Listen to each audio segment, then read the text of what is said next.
AskRedd by Playful Kale 4074. What screams insecurity that most people are unaware of? Doubling down when you are clearly wrong about something. Just take the L and move on. Addendum to this, not being happy to admit fault and resolve the issue unless the other person also admits something they did wrong too, so both parties have to learn something from it. Starting shit with strangers. A certain type of dude thinks that itching to throw down all the time is a sign of strength and not small yappy dog energy. I see you've met my ex-husband. Constantly seeking validation through social media or excessive bragging can often scream insecurity. But I've got 100k karma, so that makes me cool, right? Other forms of bullying like deliberate social exclusion. And it's so subtle. One-upping and constantly turning a conversation back to yourself. One of my biggest flaws is one-upping.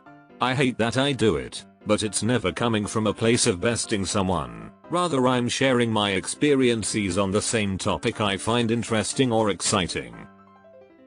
I see how it comes across, and actively try to curb it. They are always a victim. Sometimes, you're just wrong and get what you deserve. It's okay to admit that. I'm talking non-violent, petty instances. If you're an adult and still talking about all the physical fights you were ready to start, but for some reason never did, you might be an insecure man baby. Or whatever the female version of that is. You know how many dudes I've beat up, in my head? People who cannot and will not tolerate silence. People who feel the need to fill space with words. Even if conversation points are not directed at them.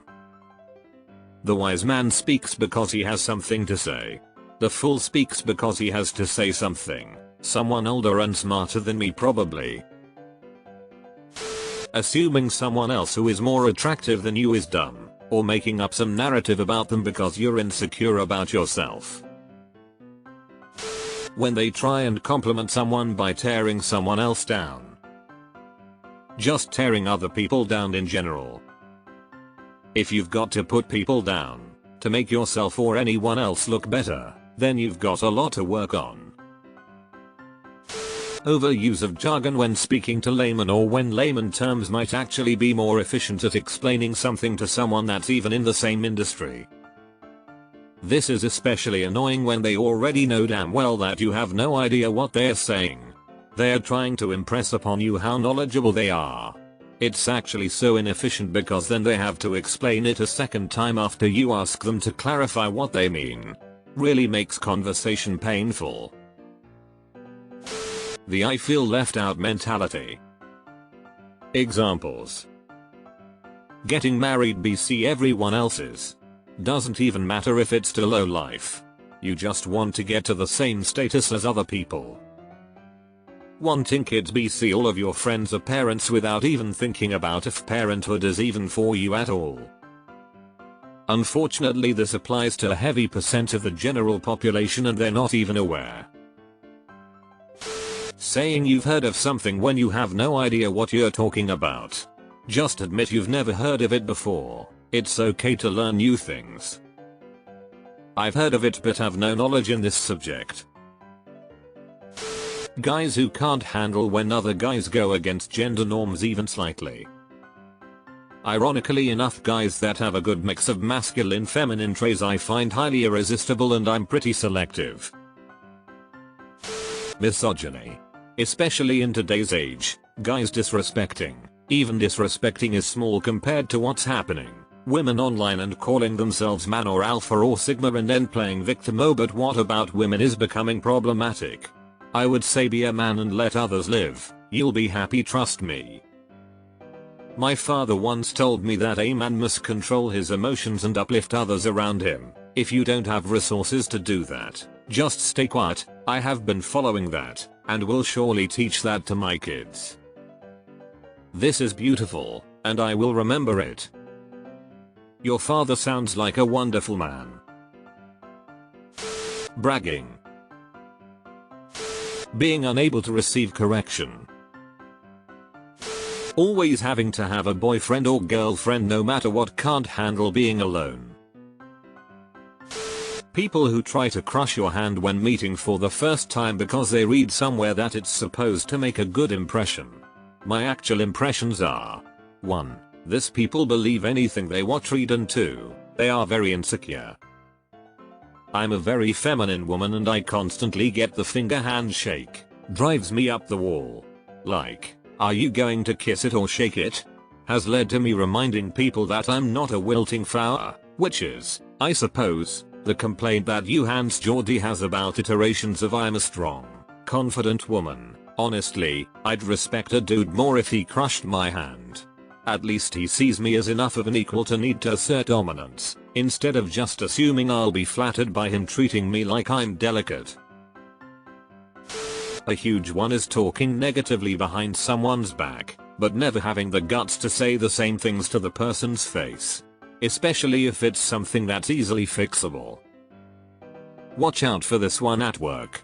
Many are passive aggressive and use gossip as a way to seem like a well-intentioned vent.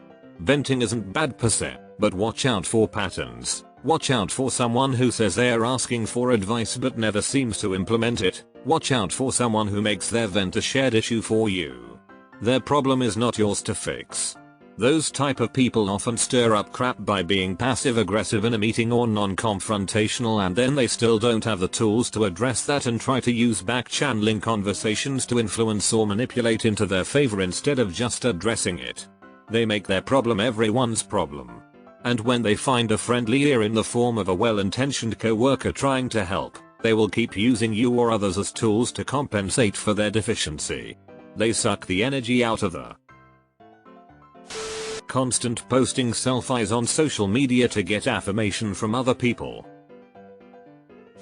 Bullying. Ostentatious displays of wealth. Fake designer bags. Thinking emotional vulnerability is a weakness when it's actually courageous and a strength. Brené Brown has a phenomenal book about this one. A lot of men are taught vulnerability is weakness, but her point is name any act of courage that didn't involve opening yourself up to vulnerabilities. Essentially her point is if you threw yourself into a grenade for your comrades, it isn't courageous if you weren't exposing yourself to a threat. And yet in life we perceive hiding and protecting yourself as the brave act, and throwing yourself on the emotional grenade, knowing you won't have support, is a weakness. We have taken this message and carried it through to leadership and emotional connection and many facets of life. Putting yourself out there, sharing yourself is the brave act. Edit to correct Brené's good name, called her an A at first. Constantly talking without saying anything. Constantly judging people in public based on stupid things, how they walk, how they're dressed, the people they're hanging out with. Nobody's that nasty to literally every human that passes by unless they have some serious insecurity inside.